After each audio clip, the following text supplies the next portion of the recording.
Right, and welcome back. Now it's People and Politics, being a Tuesday.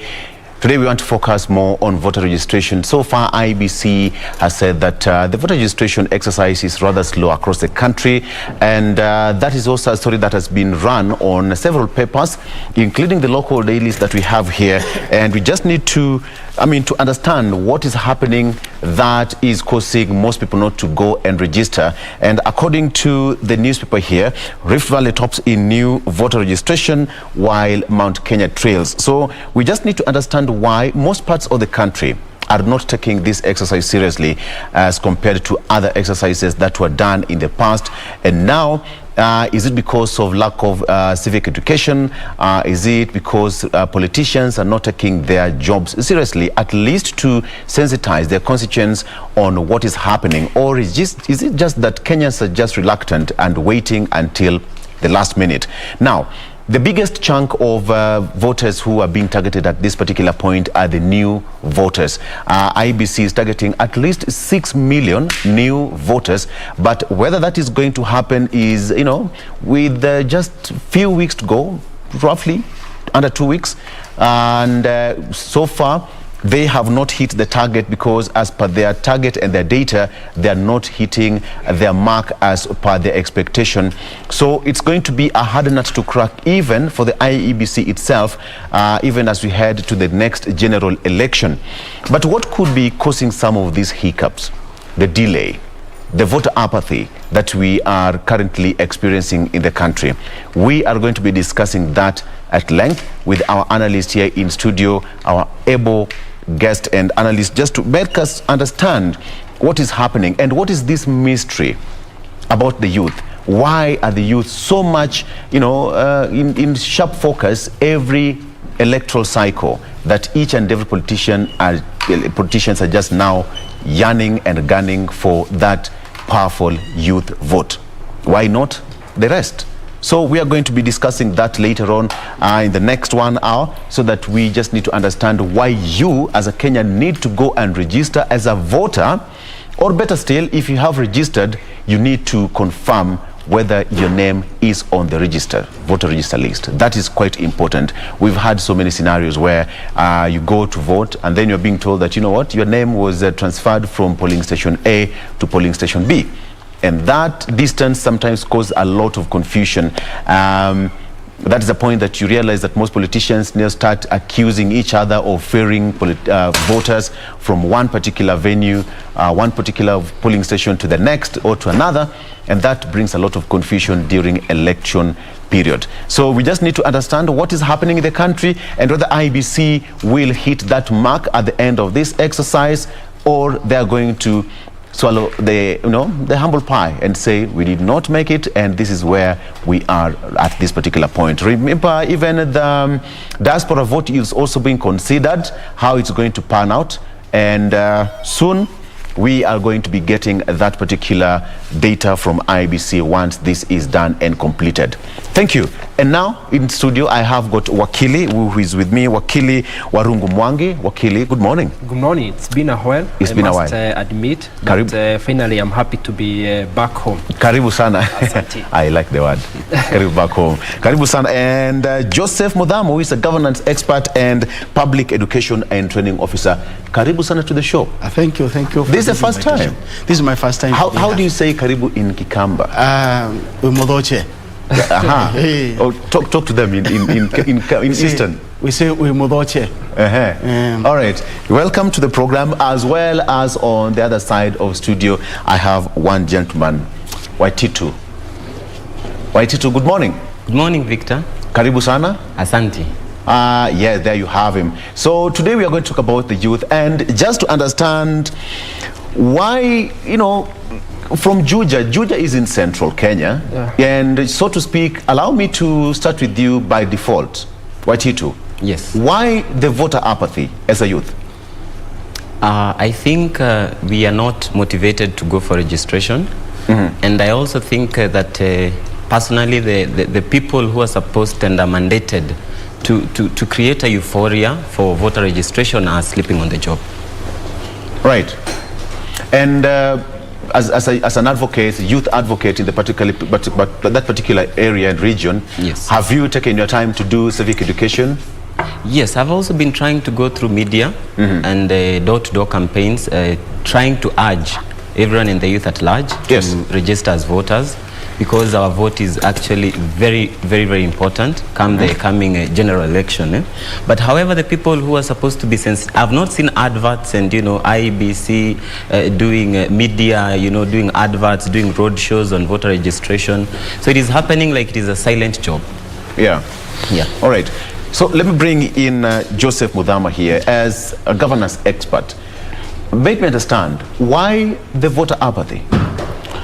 Generally, Kenyans want to wait till the last moment, the last day, so that that excitement, I think there is an element of fun, rushing and queuing and saying, you know, the officials are not doing A, B, C, D. That is one. Another one, an element of voter apathy is key, is apparent, and the environment that the Kenyan people find themselves in, matters of elections and matters of political campaigns are likely to take a back seat because matters of bread and butter are key, and people want to say, what do I want, what do I need at the end of the day? Yes. And are we motivated as a nation? The motivation is not there, and the unfortunate part of it is that part of the citizenry is like to be sort of induced for you to register as a voter, which is unfortunate. It should be a duty as a citizen for you to register as a voter. Yes. Wakili, what's your take? To start, Victor, the general will between the citizen and their political elite is always seen in voting.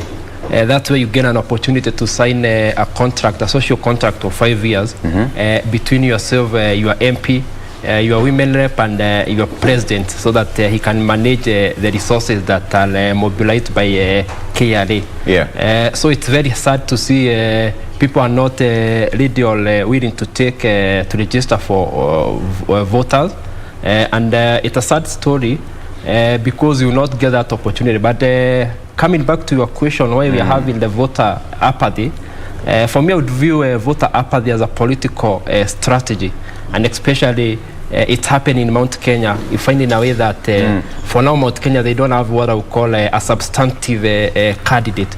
So probably there is no that urge of probably people getting out to go and vote.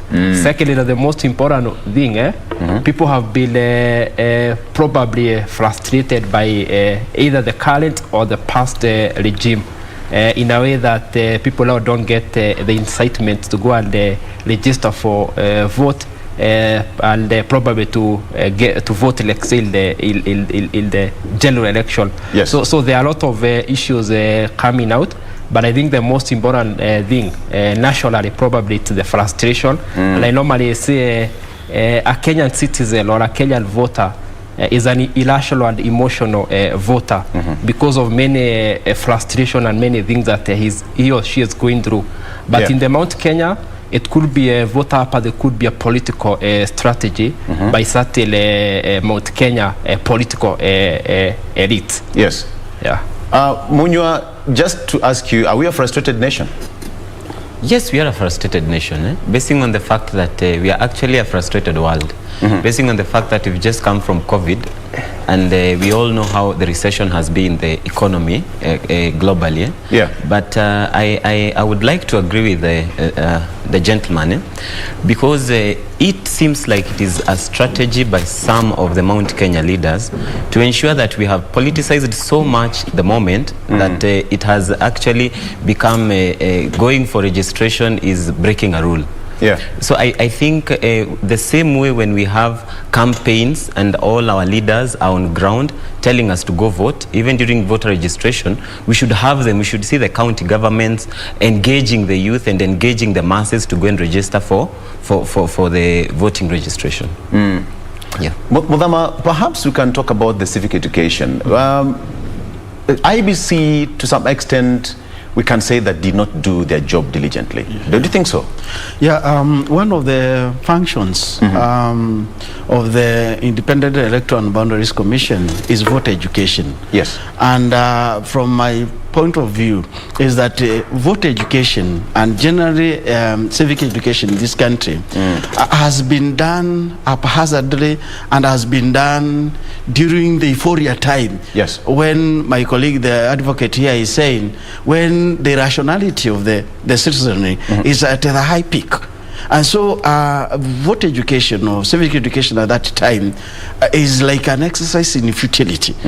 So this voter education should be consistent, should be continuous, and especially immediate after the elections, when people are sober, when there's no that political campaigns that are wooing people from the divides of the politics. So that the citizens are able to make these informed decisions way ahead before the elections. Yeah. And in this time in particular, IBC didn't do this voter education, and it can be explained because the people that we are targeting, these are new citizens, these are new people who have reached age 18 and have acquired national ID cards, and so they need this information campaign massively so that they are able to see this on as a priority of the citizen. Yeah. And perhaps, Wakili, one thing that he's talked about is that, you know, campaigns are now taking a center stage. Now, I would argue that politicians should take advantage of this particular time and talk to the citizens and register as voters. Yeah. Politics has three important cardinals or Yes. components. One is strategy, two resources, and three numbers. So we are in a situation now that, and that's why you heard of an objective of aggression in 2012 called the Tyranny of Number. And in Kenya, we mobilize or we identify our politics allowed what I would call ethnics. So and ethnics, it's majorly ethnic numbers. Yes. And under numbers, we have two types of number. We have what we call perceptive numbers, and we have real numbers. Perceptive number is what politicians get when they pull crowds. But purely on those numbers, you cannot be able to gauge your numbers. The real numbers are the numbers that are get at the ballot. At the ballot. Yes. So I think it's important for politicians to take advantage of this opportunity. I got involved actively in 2017 during the MVL1 and MVL2, mass voter registration 1 and 2. Yes. And what the law as premised in the IBC Act is voter registration must be continuous. I think it was an issue of litigation in the Court of Appeal during the BBI case. Yes. So what is it? There must be a continuous voter registration, but of course there must be a mass voter registration. And what we did when we were doing a mass voter registration the other time, with the IBC, we have first mapped what I would call the stakeholders in this election. One, they are the IBC. Secondly, now they are the voters, and now they are the politician. So by then, the IBC were also able to incorporate in themselves the politician in terms of doing now the mobilization and the sensitization of the registration. But has it been effective, the mass voter registration? MVL1 are normally very slow. I'm not sure whether they are going to do a MVL2, but definitely, if you remember when we closed MVL2 in 2012 December, that's when we had the narrative of Tyranny of Numbers, and that's why most of the analysts used to say that this election will be lost or won during the voter registration. So I'm not sure whether they will have time to do MVL2. Because by May they're supposed to be doing a voter registration register audit. Yes. So I don't know whether they will have another opportunity to do probably MVL2 allowed February, March there. Yeah. Muthama, just before I come to you, Waitito, why is the youth so much on the sharp target? Basing on the current population of the youth, I think the youth will be a very big determinant when it comes to the outcome of 2022 politics. Yes. And I believe whoever will be able to bag the youth, also on the presidential candidature, will be able to get to State House. And I'm also thinking when we had elections in 2017, we had narratives like Duraku and Kumira. Yes. You know that thing of saying we come out as ants, as a colony, which I feel is not happening this time round. It's like voter registration is being washed down. It is becoming, it is not that important to us. However, when you look at the counties and the regions that are having mass voter registration, those people are not sleeping. Every day they are waking up, tell their people, please come out and go and register as a voter. Yes. Which is what we are lacking in Mount Kenya, which is what we are lacking in Kiambu. And that is why I'm keeping on insisting, if we all first closed business and politics and first thought about this mass voter registration one, then I think we would start heading somewhere. Yes. Okay, let me just ask you, from your experience, Mount Kenya is not going to field a direct candidate this year. Next year, that's the next general election. So how is it going to be for that particular voter in that particular region to understand that, yes, they don't have a direct candidate, but they still have to go and register as voters? What will convince them? What we are trying to tell people is that Mount Kenya holds 40% of the current population. And we need to get what is Mount Kenya's 40% share of the cake. So if we do not have the numbers, then we won't get the share.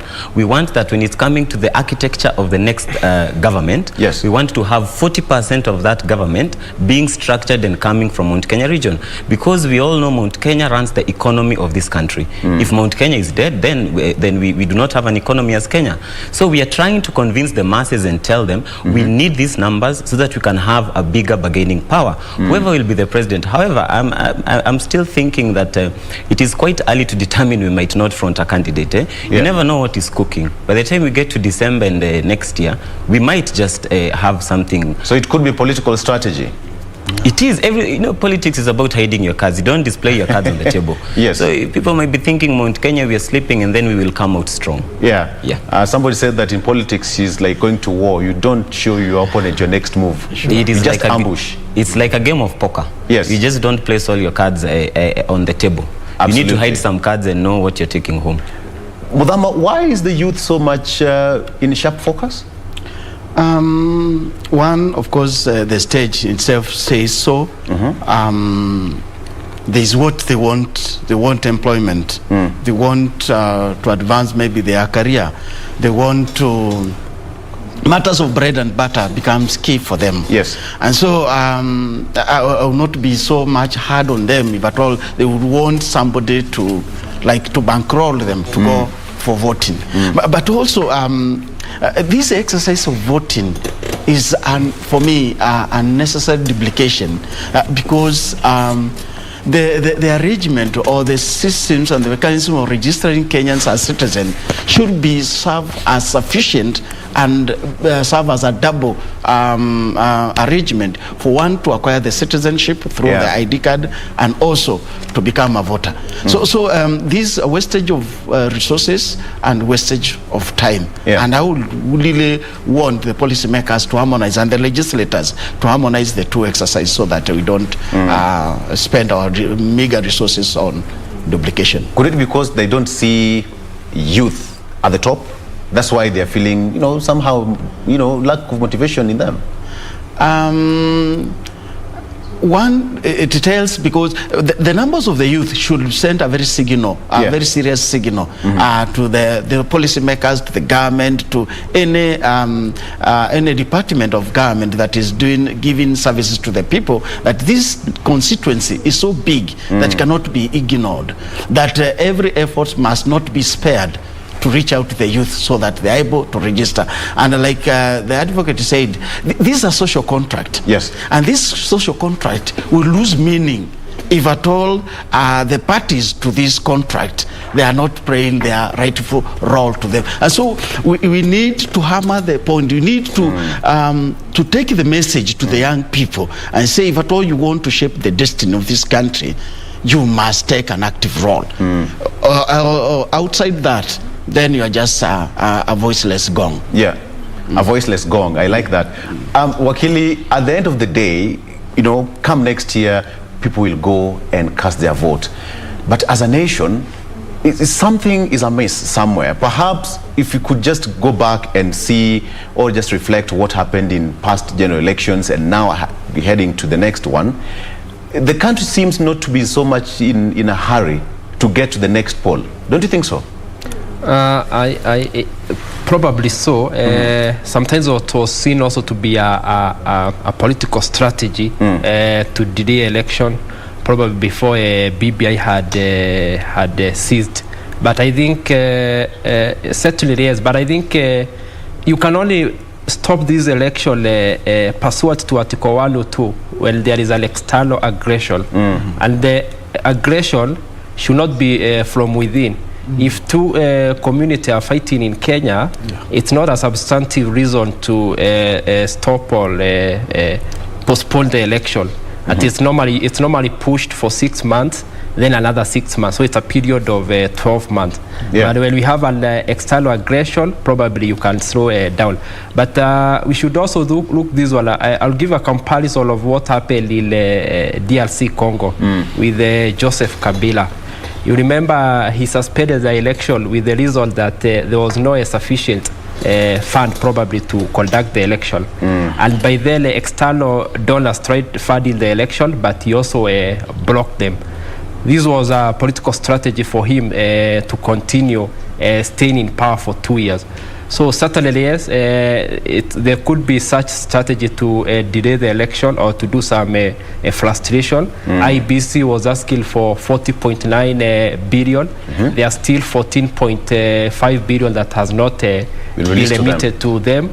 So there are a lot of issues, but certainly I think it will be good for the citizens to get an opportunity as their major democratic right next year to vote in their leaders or to sign that social contract between them and their political elites. Munyua, yes. Chances are that before the end of this exercise, are we likely to see a change in the numbers? Yeah, we might see a turnaround, basing on that IEBC is still complaining they don't have enough funds for mobilization. And we all know the culture of Kenyans where we rush during the last minute when the queue is very long. So I think that by the time we are getting to the end of the exercise, we will have gotten on ground and we will have been able to convince people, because at the end of the day we are still motivating the political class to come out in numbers. Yes. And we all know they will come out during the last minute. But I'm thinking that if IEBC really took their job seriously, I'm really blaming IEBC at the moment, because I believe there are very many ways they could be able to motivate people and and give a direction to Kenyans to come out and register as voters. But all they did is go and pitch tents and then wait for people passing by to swing by. All right. So you're putting all the blame squarely on IEBC?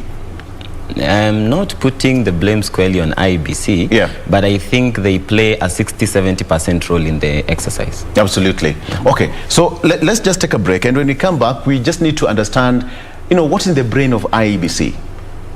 Perhaps, most people did not understand that mass voter registration was happening. If you ask any random youth on the street, they will tell you, Mimi sijui. All right? I need to understand that one when we come back after this particular break.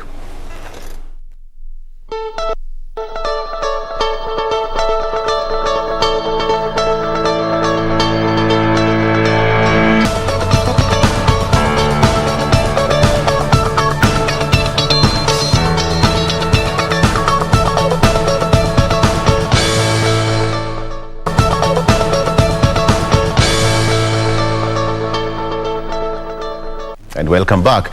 So we need to understand why that youth vote is quite important. And let me just ask you, Wakili, as a youth, how many times have you voted?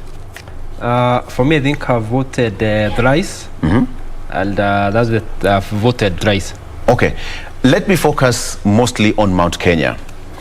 Mount Kenya, it's quite open, unless Munyua says that it's never too late yet. Something might come up. But as it is right now, there is no motivation. That's what you can all assume. And we look at Rift Valley. Rift Valley is leading.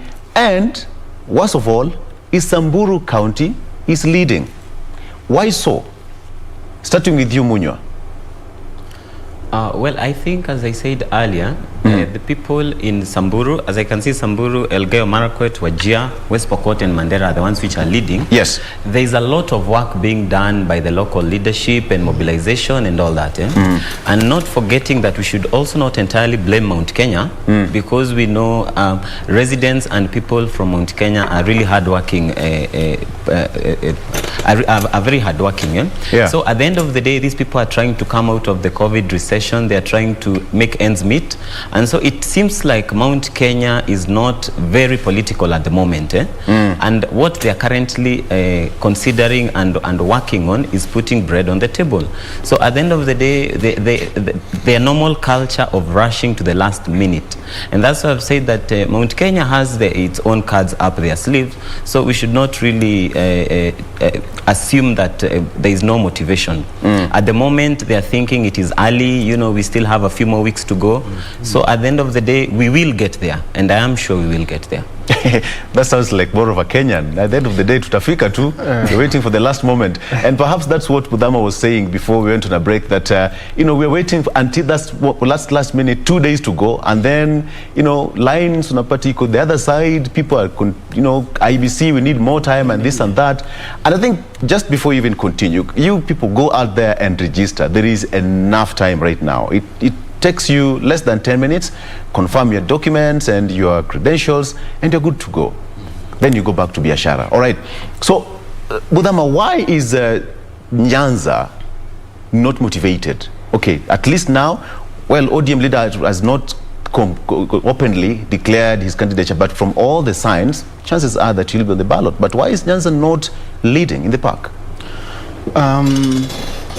We can sort of speculate. And one of the things, as you have alluded to, yes, is that the ODM party leader has not declared officially that he's running. He's saying 50-50, saying it's like he's running. Just some sign. Yes, some sign is like, I'm going to declare. Actually, he has, in one of the public meetings, he has said he's going to declare his position once this exercise of voter registration is done. Yeah. So that wishy kind of is the electorate, the potential voters like having wait and see. Let's wait and see, and then we make a decision. And so that really eats into the time of the people that would have used to go and register as voters. And so also bringing the issue of Samburu, that is having 8% yes,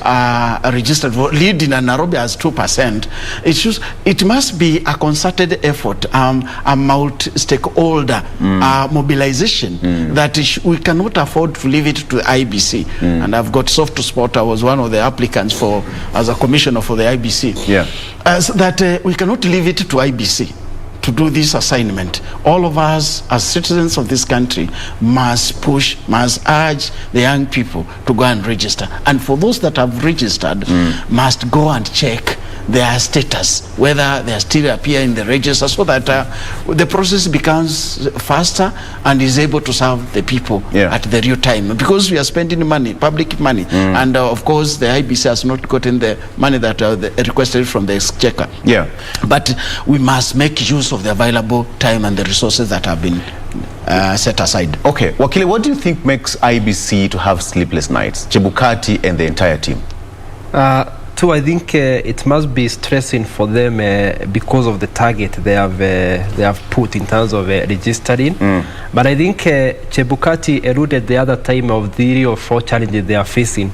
One, delay in terms of the registration that Parliament should pass. Secondly, what I would call underfunding. The other one is the sophistication of this election. Remember, we will have another added voter, 6 to 7 million. Yeah. It means that the streams that will be used will allow total to 53,000. Now that one comes with more resources to be put into. The other major challenge they are facing is the litigation. There are too many litigation on the IBC, either on the procurement process, either cancellation or suspension of them. And these are all things that are leading to the delayed election. So certainly still they are facing a lot of challenges, but that one is not to say that they shouldn't be able to achieve this voter registration if they will be able to do enough mobilization and voter sensitization. But the most important thing is, even after we do voter registration, the most important, whoever wins any election, may it be civic, constituency or county, is the person who will have the strategy of getting people out to go and vote. In America, they normally call it GOT, go out and vote. So whoever will have, whether this election will be sealed during voter registration, either this one or MVR2, the biggest and the smartest strategy will be allow of getting a vote out to go out and vote. Munyua, can you just excuse IBC at this particular point that they just got in their house in order recently, the commissioners, new commissioners in place, and therefore we can excuse them that they might not get it right at this particular point, that come 2022 they'll have everything put in place. Can you excuse them for that?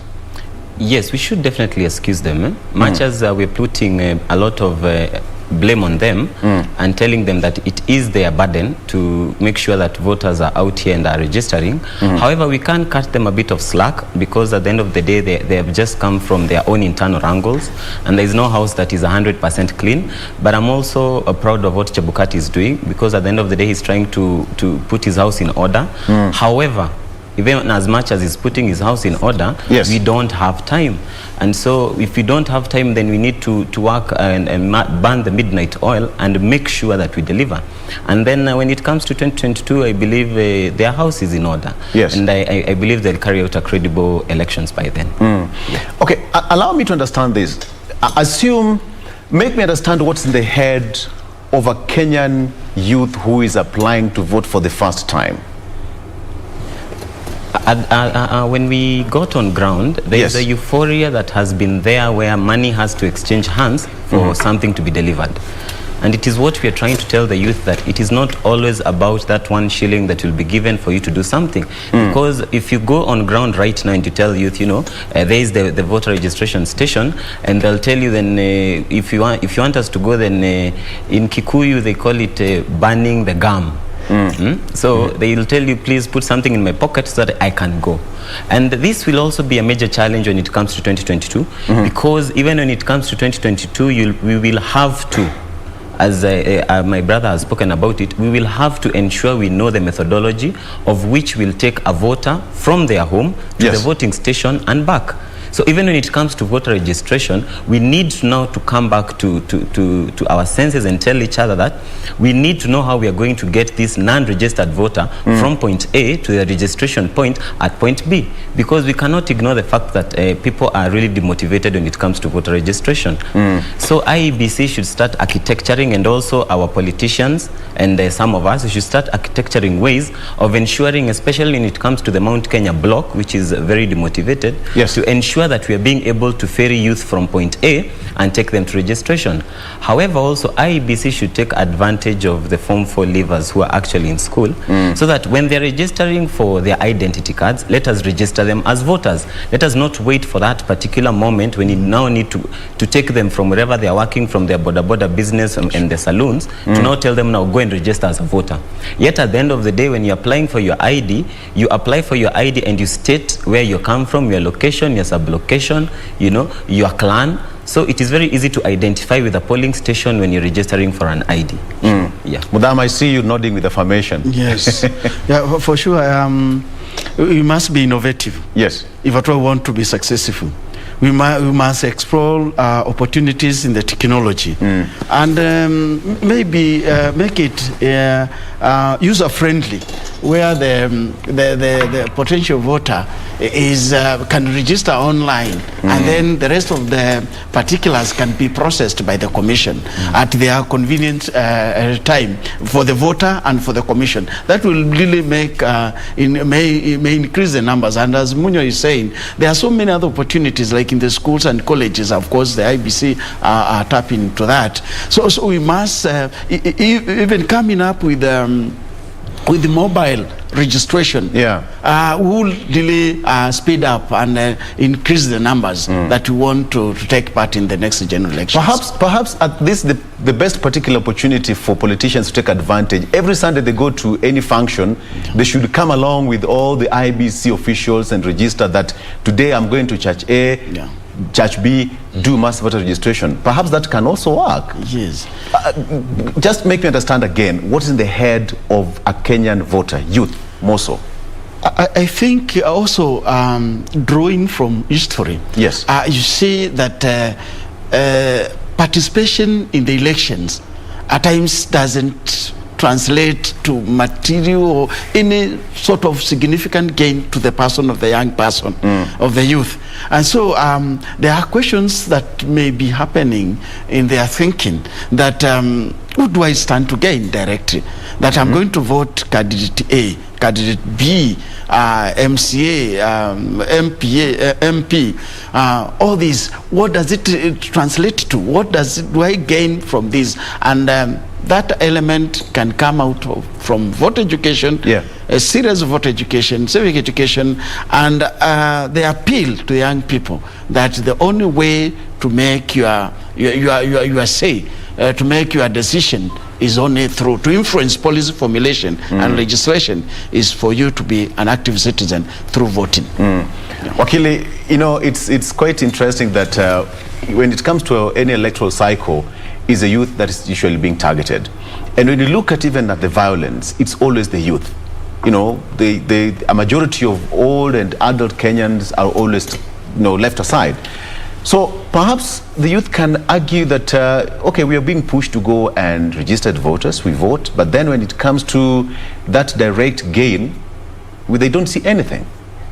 Before I come to your question, let me tackle a question you had asked my colleague about a Kenyan voter. I find a Kenyan voter to be a bit funny or comical. There was a report that was released yesterday, and I think it appeared in your bulletin by Insight Strategies Solution Africa.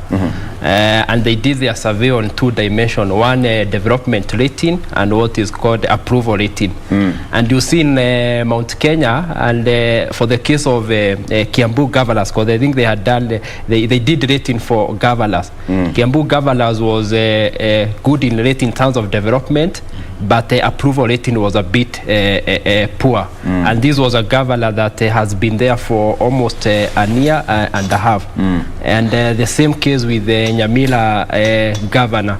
So a Kenyan voter is quite funny. You see, you'd give someone low approving in terms of approval rating, but in terms of development, he gives him quite high.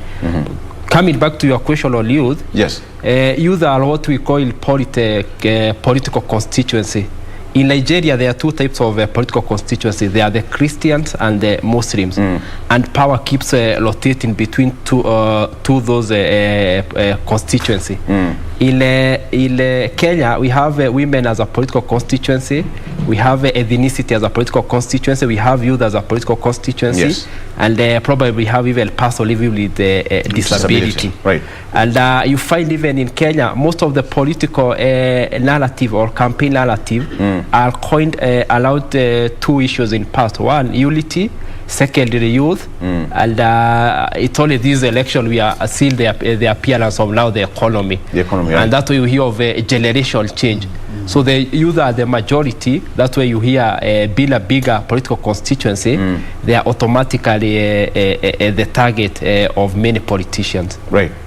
But then, Munyua, why are we not seeing, a majority of youth who have that strong vote being at the helm of the political contest?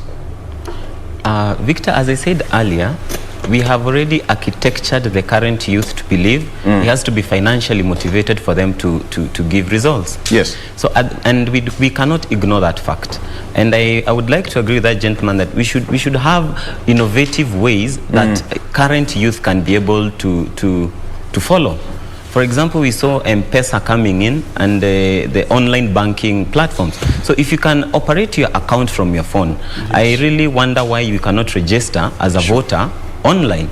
you know, and so that we can be able now to capture everyone who is also quite busy and is not finding the correct time to go and queue at the voter registration desk. Because at the moment, inside the Kenyan youth head, like every Kenyan youth right now believes, I have a very strong vote, and if you need my vote, please give me something for me to give you my vote. Absolutely. And I think that can also work, because take an example, the COVID-19, the jab. First of all, you have to go, you know, there's a portal there, you fill your form, your credentials, and then you simply go and get that jab and go back home and get a notification that your next jab is due on a particular date. Perhaps that somebody can say cannot be hacked, but matters election, Muthama, it's quite emotive that somebody can decide and say, I'm going to run away with this system, and that's it. There's a lot of mistrust around our electoral process, and this also makes it not very friendly to the people. There's a lot of that style we are doing in primary, and primary covering your homework so that nobody can can take it from. So if at all this the whole process was friendly, was without being treated as a very sensitive way and intimidating and all these freelancers sort of. Yes. I think it can be accessible to many people. And the youth, the biggest challenge is that the Kenyan youth is struggling with the matters of unemployment, and really that one is really broken, is focused on matters of citizenship and responsibilities. And so like any other human person, that survival becomes a priority, then this, unless and until matters election and voting process becomes a requirement by law, then there's no coercive force that can make somebody that I need to go and register as a voter until that candidate will come and give me 200, give me 500, so that I can see the logic. But sad enough, you know, matters election is democratic. You either choose to vote or not. But let me ask you, you applied to that position of a commissioner at the IEBC. Let me ask you, anything that you would have done differently? Perhaps would you have been picked to that commission? Oh yes, my area of interest for the last over 10 years, I've been involved in matters of voter education and civic education generally, which where voter education is an aspect of civic education. And my approach would have been that the candidates from the various political parties are key stakeholders. Yes. And one of them is to work closely with them, despite our independence of the commission, that we must involve all the political parties, that they are involved in our planning. We have reviews, we have evaluations, and much more. We are able, after every election, even if it's a by-election, we are able to conduct an evaluation as a running process to establish what are our challenges, what are our success stories, so that this informs the next election that is going to take place at the national level, at the county level, or at the ward level. That running process is important, and involvement of all stakeholders, the state and non-state actors that have interest in matters of election must be involved, and must not be involved once, must be involved in the entire process, that after every general election we begin in earnest preparation for the next election. But also the composition of the commission, also the appointing authority at times, there's a small letdown there, because when you come and fail the post at the last minute, then you are disabling this commission. And even if you have very able men and women, they may look incompetent because they don't. You need ample time and psychological set for you to do a national exercise. Wakili, could this be something that you know, can replicate itself in 2022? Of course, yes. If you read the Krieger report, and I normally say that if there is anything that we needed to follow, implement, yes, to its last word was the Kriegler report. I think Kriegler report had indicated all that was ill in Kenya, including stating that we needed to have a commissioner not less than 24 months before the election, that is 2 years. And you know, the commissioners plays what I would, their role is normally policy, and then the secretariat play the operational role. So we needed to have commissioners. He also mentioned that we needed to have what I would call a tamper-proof ballot, in a way that you cannot be able to add or get out a vote when it has been cast. Secondly, I would wish to mention something you had mentioned earlier on issues to do with the trust. Antonio Gules, while addressing the United Nations Secretary General, while addressing the annual general meeting, he mentioned that the world is going through a trust deficit, either between spouse, between states, or between a community. You see, in America, they normally have what I would call a mail voting, and it normally works. But in Kenya, politics and voting is a very sensitive issue, so it will be very hard for some of these things probably to apply for now, but probably the future is bright for such applications. All right. Munyua, is the future bright? Yes, the future is bright, Victor. Because at the end of the day, we should also remember that Kenya is a third world country, and we are currently developing. And a lot of these things are usually done through finances, and we are trying to get our finances correct. So I believe the future is quite bright, basing on the fact that now the youth are also coming up. And a few years from now, I think we'll be on the right track. IBC, you know, according to Chebukati, they had a target of 40.9 billion shillings, but that is not what they have been given by the government. So at this particular point, do you really think moving forward they will easily achieve all their laid out, you know, success steps as we head to the next poll? Victor, I believe if you've ever done a budget, there are a lot of things that you can cut in a budget. You know, when you propose 40.9 billion Kenya shillings, it is not a must to get the 40.9 billion Kenya shillings. Because if you had proposed to take 3 cups of tea and there's not enough money, you can at least take 2, you know. So I believe they can adjust accordingly, basing on the money that is there in the economy.